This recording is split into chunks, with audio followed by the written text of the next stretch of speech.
Assalamualaikum warahmatullahi wabarakatuh. Perkenalkan, saya Hasna Genia Rahmani dari kelompok 3 NRP 234010465. Di sini saya akan menjelaskan tentang persepsi risiko. Pengertian persepsi risiko: konsumen mempertimbangkan produk atau layanan berdasarkan konsekuensi yang mungkin dialami. Banyak pemasar melihat produk atau layanan sebagai sekumpulan fitur atau keunggulan, tapi bagi konsumen yang lebih penting adalah dampak atau hasil yang mereka rasakan saat menggunakan produk tersebut. Jadi ketika membeli sesuatu, konsumen tidak hanya mempertimbangkan fitur produk, tetapi juga berbagai risiko yang mungkin mereka hadapi. Definisi menurut Schiffman dan Wiesenblit 2019, persepsi risiko adalah ketidakpastian yang dihadapi konsumen ketika mereka tidak dapat meramalkan konsekuensi dari keputusan pembelian mereka. Jenis-jenis risiko yang dipersepsikan meliputi risiko fungsional, fisik, keuangan, psikologis, dan waktu. Ada dua jenis konsekuensi utama ketika seseorang menggunakan produk atau layanan.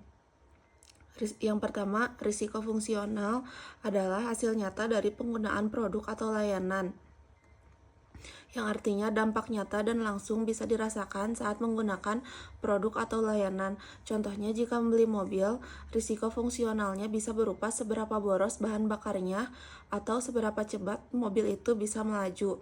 Yang kedua yaitu risiko psikososial. Hasil abstrak dan subjektif, artinya tidak bisa diukur secara langsung. Contohnya perasaan bangga atau prestis saat memiliki mobil merek mewah seperti Jaguar. Saat membeli sesuatu, konsumen biasanya mempertimbangkan dua hal: faktor objektif seperti harga, garansi, atau efisiensi bahan bakar, faktor subjektif seperti desain, citra merek, atau kesan saat menggunakannya. Jadi, keputusan membeli tidak hanya berdasarkan manfaat nyata, tetapi juga pada perasaan yang ditimbulkan oleh produk tersebut.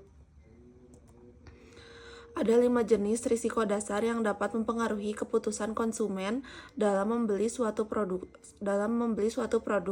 Risiko ini bisa bersifat objektif atau subjektif. Yang pertama, risiko moneter atau keuangan terkait dengan uang dan properti.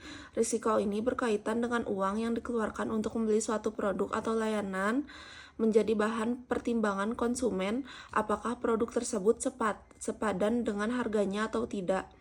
Orang dengan berpendapatan rendah atau keterbatasan keuangan lebih sensitif terhadap risiko ini. Contohnya, investasi besar seperti mobil dan rumah. Membeli mobil atau rumah dengan harga tinggi, jika salah pilih bisa rugi besar. Membeli barang elektronik mahal tetapi takut produk cepat rusak dan tidak sebanding dengan biaya yang dikeluarkan. Yang kedua, ada risiko fungsional, berkaitan dengan pemenuhan kebutuhan atau fungsi produk. Risiko ini berhubungan dengan apakah produk bisa berfungsi dengan baik atau tidak. Konsumen khawatir jika produk tidak bisa memenuhi kebutuhan mereka. Konsumen yang lebih praktis cenderung lebih memperhatikan risiko ini. Contohnya yaitu eksklusivitas dalam penggunaan produk tertentu. Contoh, jika seseorang membeli laptop untuk kerja tetapi ternyata tidak sesuai dengan kebutuhan sehingga tidak bisa digunakan secara maksimal. Membeli mesin cuci baru tetapi justru sering rusak atau tidak bekerja maksimal. Yang ketiga ada risiko sosial, berhubungan dengan harga diri dan kepercayaan diri. Risiko ini berkaitan dengan bagaimana orang lain melihat kita setelah menggunakan produk tersebut dan bagaimana orang lain melihat kita. Orang yang kurang percaya diri lebih sensitif terhadap risiko ini. Contohnya, pakaian, perhiasan, dan peralatan olahraga. Membeli pakaian atau perhiasan dan takut dikomentari bahwa barang tersebut tidak sesuai tren atau kelas sosial. Memilih kendaraan karena takut dipandang kurang sukses jika mobil yang dibeli dianggap kurang mewah. Yang keempat ada risiko psikologis terkait dengan status dan afiliasi sosial. Risiko ini mirip dengan risiko sosial, tetapi lebih berkaitan dengan perasaan pribadi seperti status atau rasa bersalah. Konsumen takut mengalami perasaan bersalah, menyesal, atau merasa bahwa produk tidak mencerminkan kepribadian mereka. Orang yang kurang percaya diri atau mencari pengakuan lebih rentan terhadap risiko ini. Contohnya, barang mewah yang bisa menimbulkan rasa bersalah.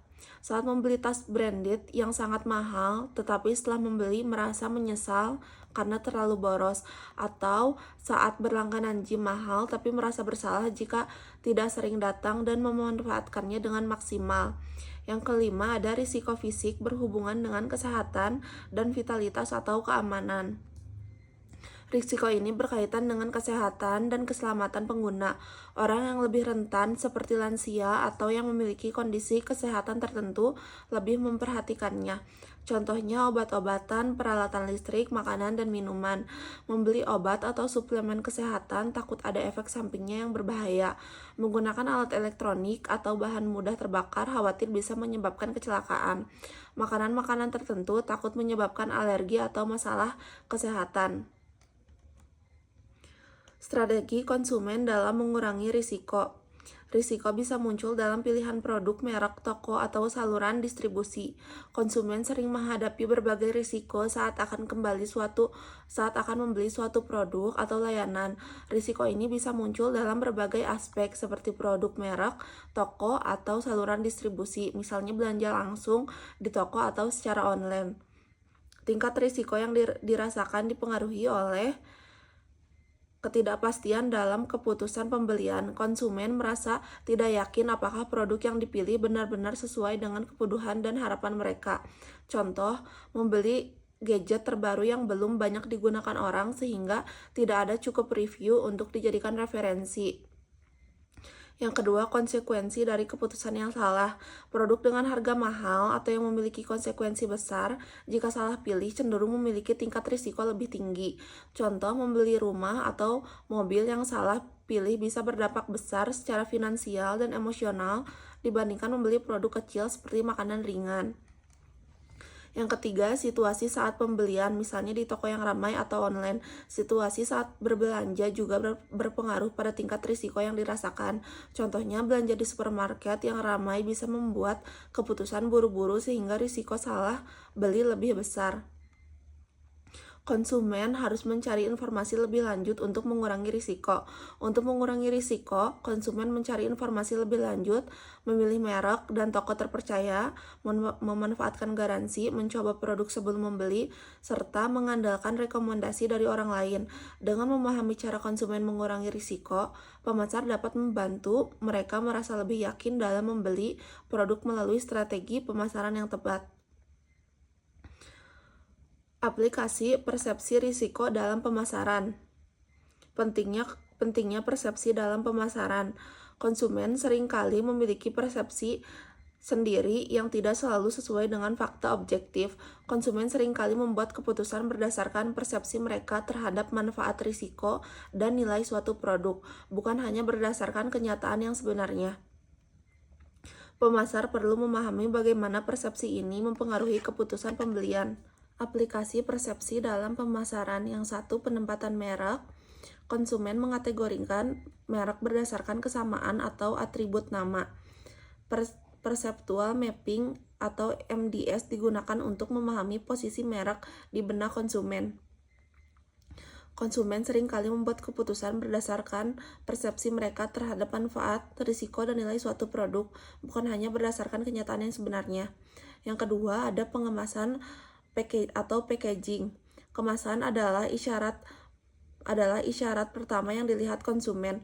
Kemasan adalah salah satu hal pertama yang dilihat konsumen sehingga sangat berpengaruh terhadap persepsi kualitas suatu produk.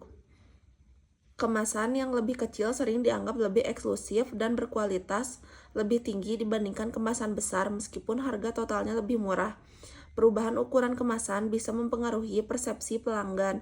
Jika ukuran produk bertambah sedikit, pelanggan mungkin menyadarinya dan merasa mendapat keuntungan. Jika ukuran dikurangi sedikit, pelanggan cenderung tidak menyadarinya dan tetap membeli produk. Contohnya, produk kecantikan dengan kemasan elegan dan minimalis sering dianggap lebih premium dibandingkan produk dengan desain biasa. Coklat dengan kemasan mewah lebih mungkin dibeli sebagai hadiah dibandingkan coklat dengan kemasan sederhana. Yang ketiga, harga nilai yang dirasakan. Persepsi konsumen terhadap harga bukan hanya berdasarkan angka, tetapi juga bagaimana harga tersebut ditampilkan dan ditawarkan.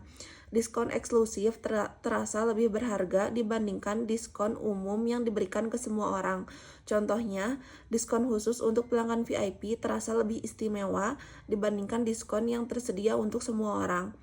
Urutan penyajian harga mempengaruhi pilihan konsumen. Jika produk mahal ditampilkan lebih dulu, konsumen lebih mungkin memilih produk dengan harga lebih tinggi. Jika produk murah ditampilkan lebih dulu, konsumen lebih mungkin memilih produk dengan harga lebih rendah. Fakta menarik, wanita cenderung lebih sensitif terhadap harga dibandingkan pria. Konsumen lebih peduli dengan harga untuk barang sehari-hari dibandingkan barang yang dibeli untuk acara khusus. Contohnya, jika sebuah restoran menampilkan menu dari harga tertinggi ke terendah, pelanggan lebih mungkin memilih menu dengan harga lebih tinggi. Harga 99.000 terasa jauh lebih murah dibandingkan harga 100.000, meskipun perbedaannya hanya 1.000. Yang keempat, kualitas fisik versus isyarat ekstrinsik. Konsumen menilai kualitas produk berdasarkan dua faktor utama. Yang pertama, kualitas fisik objektif, keunggulan nyata yang bisa diukur seperti bahan baku, daya tahan, atau fungsi produk. Contohnya, kamera dengan resolusi tinggi atau sepatu dengan bahan kulit asli lebih mungkin dianggap berkualitas tinggi. Yang kedua, isyarat ekstrinsik atau non-fisik, faktor luar yang mempengaruhi persepsi kualitas seperti harga, merek, atau negara asal. Jika kualitas fisik sulit dinilai, konsumen lebih mengandalkan isyarat ekstrinsik. Contohnya, produk fashion lebih sering dinilai berdasarkan merek dan tren daripada kualitas bahan. Dengan memahami faktor-faktor ini, pemasar biasa menciptakan strategi yang lebih efektif untuk menarik perhatian dan memenangkan hati konsumen. Sekian penjelasan dari saya. Terima kasih. Wassalamualaikum warahmatullahi wabarakatuh.